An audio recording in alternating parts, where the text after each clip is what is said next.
An organization that is not good at developing quarterbacks. Ownership hasn't been good. Team hasn't been good. You get bad habits. And I think being in a good organization and understanding top to bottom would have been more important. But I think he'll get a chance. I just don't know if you get a chance for a bad team, then people say, yep, see, told you he couldn't play. Yeah, right. Well, see, with that, hearing that he did not want to go to the Baltimore Ravens was a definite head scratcher. But when you have certain other details about that situation come out, when he does have the utmost respect for you. Now, I would love to understand your thought process of just how they're managing Shedeur. Is it a realistic situation for him to play this year, or what should we expect from your eyes? Well, from what I'm told, Dylan Gabriel has been better, has played better, and is more ready, whatever that means, but this is what I was told.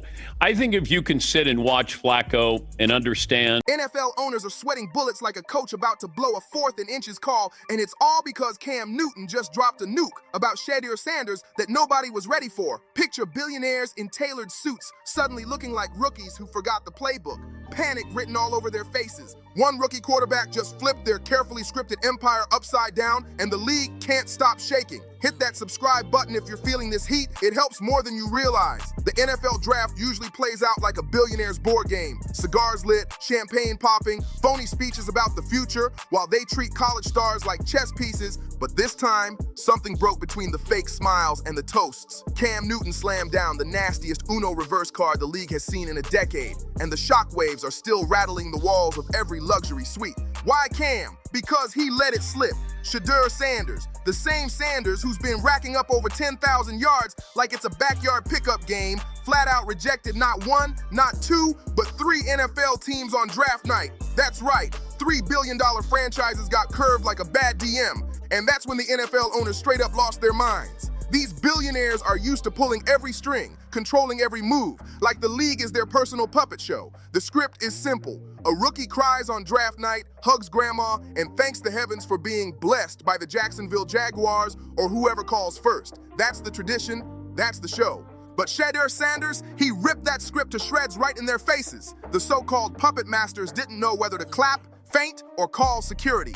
Even if it meant risking 3 years of eating turf and fading into the shadows, Shedeur refused to bow his head for scraps. Instead, he sat there cool as ice, treating billion-dollar franchises like profiles on a dating app, swiping left on NFL teams like they were begging in his DMs. That's the kind of energy that makes owners shift uncomfortably in their suits, suddenly realizing the control they thought they... No reports came out in the midst of the Baltimore Ravens and the Cleveland Browns game on Sunday that Adam Schefter reported that Shedeur Sanders declined the option to be drafted by the Baltimore Ravens in the 5th round at the 141st pick.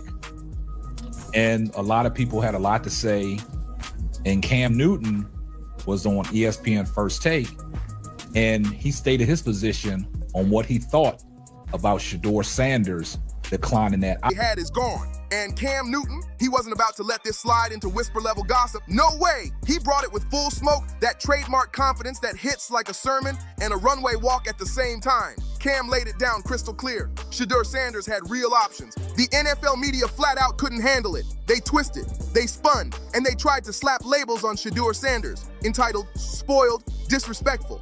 But here's the truth. The real story was way juicier than any of their lazy headlines. Shedeur wasn't reckless. He was calculated, strategic, and dangerous in a way the league has never seen before. Run the tape back. This kid was projected as a top 10 pick, easy. But suddenly the math stopped adding up, almost like certain teams were cooking the books to push him down the board. Why? Because they were scared. Scared of a rookie who actually had self-awareness, who wasn't just going to smile, nod, and play the role of grateful rookie. And when those 3 teams came calling, oh, trust me, they weren't random bottom feeders picking from the lottery. These were real franchises, real offers, and Shedeur still turned them down cold.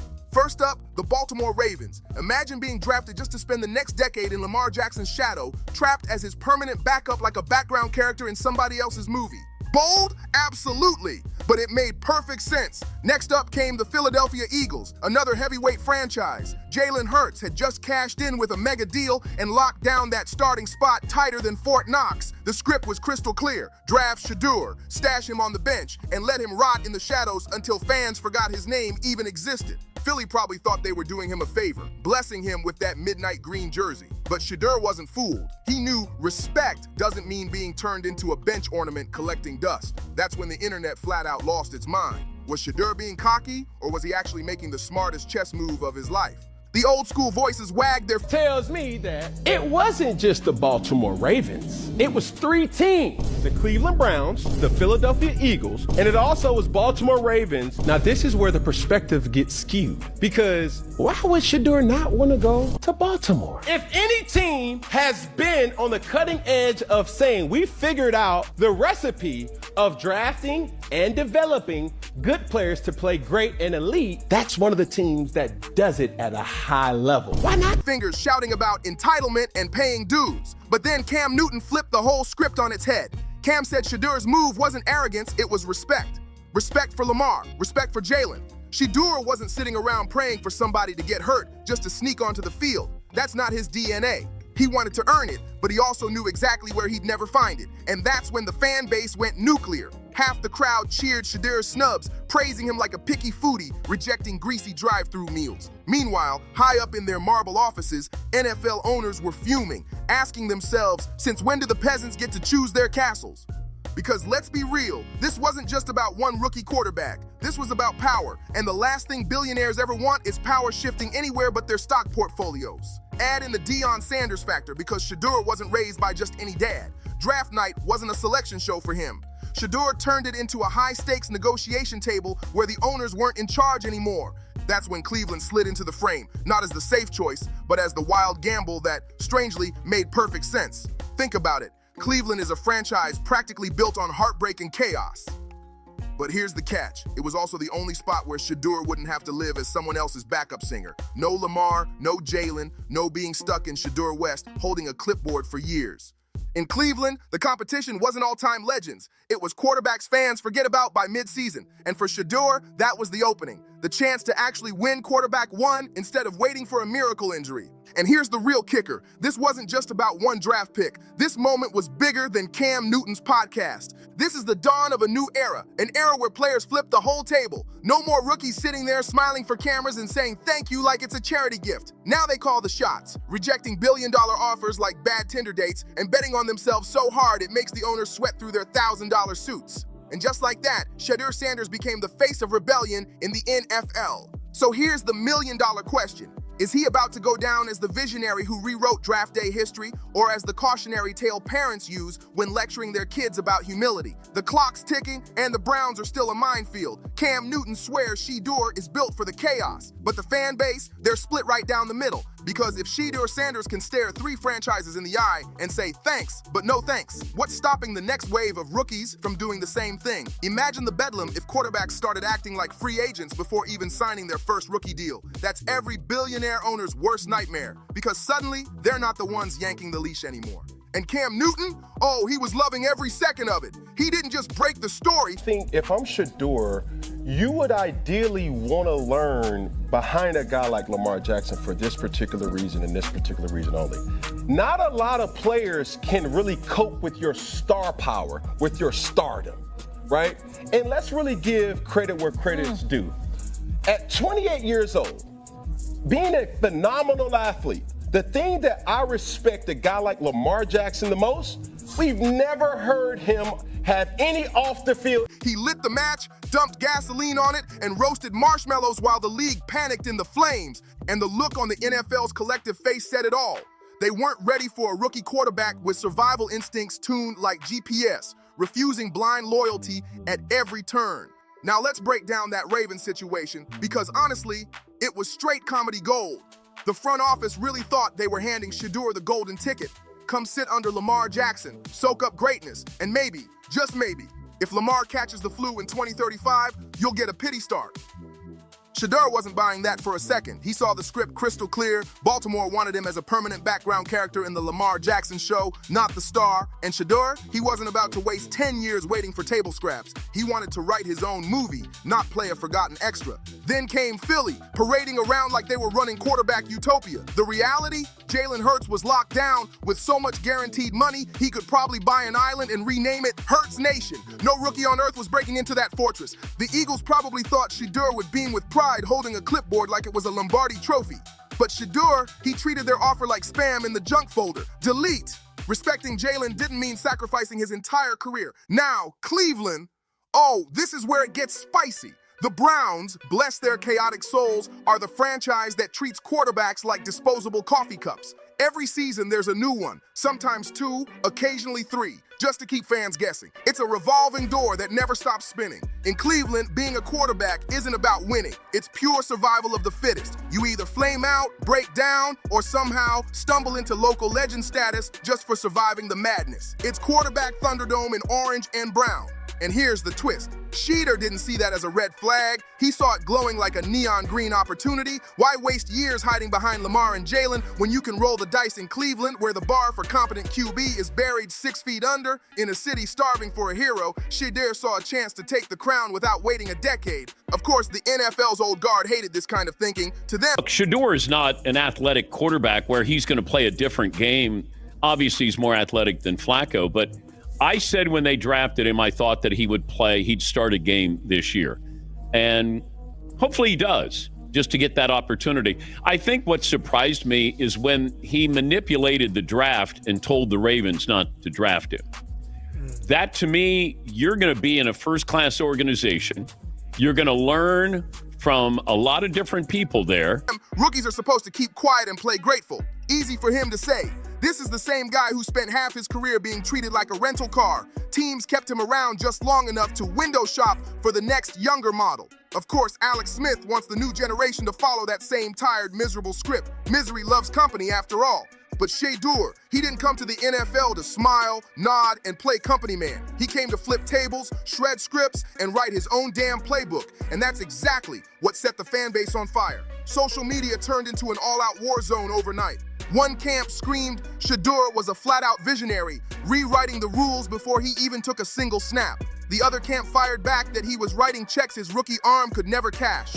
It was chaos in the comments, threads exploding, memes flying, debates raging like courtroom trials in real time. And right in the middle of it all, NFL owners sweating bullets, realizing for the first time that the players they draft aren't cattle at an auction block. They're businessmen, they're thinkers, they're calling their own shots. And that's what really burned the owners. Because if rookies start demanding respect and control over their careers, what's next? Power slipping right out of billionaire hands. And you better believe they can't stomach that. It wrecks their system. The Browns might be dysfunctional, but here's the truth. Dysfunction breeds opportunity. And for Shedeur Sanders, that's exactly the kind of storm he wanted to walk into.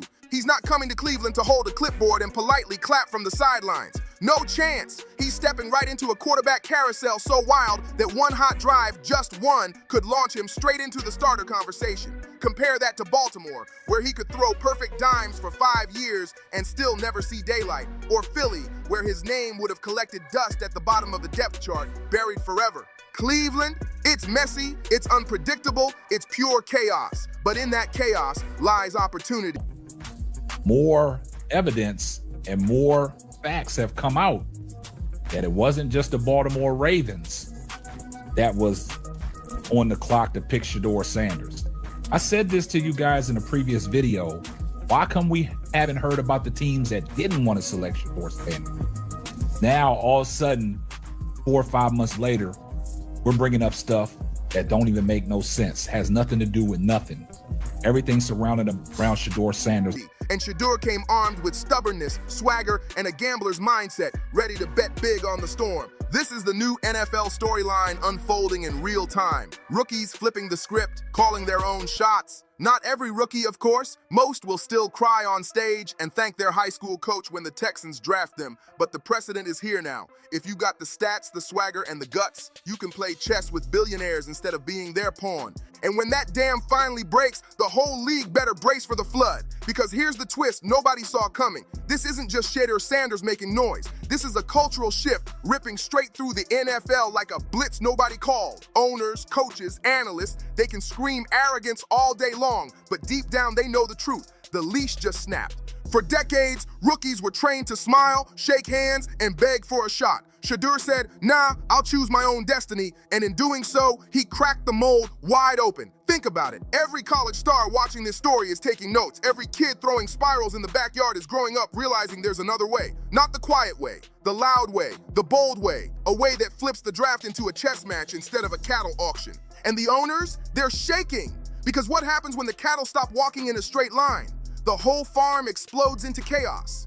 Cam Newton lit the fuse, Shedeur Sanders doubled down, and now the spotlight is burning hotter than ever. Cleveland's rolling the dice, fans are split like rival gangs brawling on Twitter, and the NFL machine is stuttering, scrambling to figure out how to spin this before the floodgates burst wide open.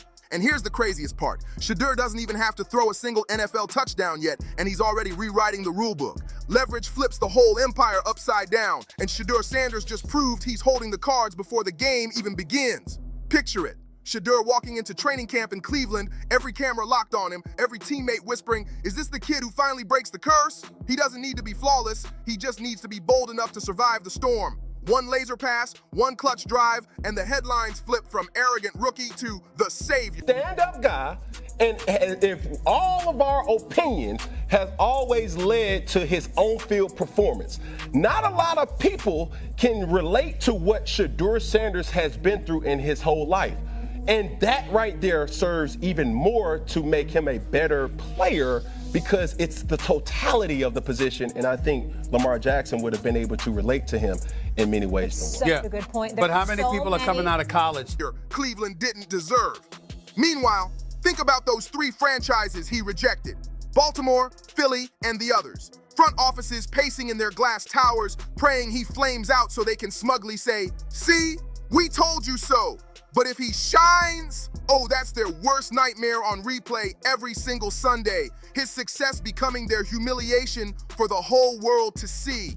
This isn't just a draft story anymore, it's a full-blown revolution brewing under the NFL's nose. Shedeur Sanders lit the fuse, and the league has no clue how massive the explosion is about to be. The only question now, how will history remember it? Will Shedeur be the quarterback who refused to play sidekick and force the NFL to rewrite its ways? Or will he become the cautionary tale of a kid who thought he was too big for his cleats? Either way, he straight up rejected billion-dollar franchises like they were items off a dollar menu and made NFL owners sweat in places they didn't even know they could sweat. That's not just bold, that's revolutionary. And revolutionary figures, whether they rise to glory or crash spectacularly, always leave the league changed forever. So drop your thoughts in the comments, smash that like button, subscribe, and share because you don't want to miss the next chapter. See you on the next one.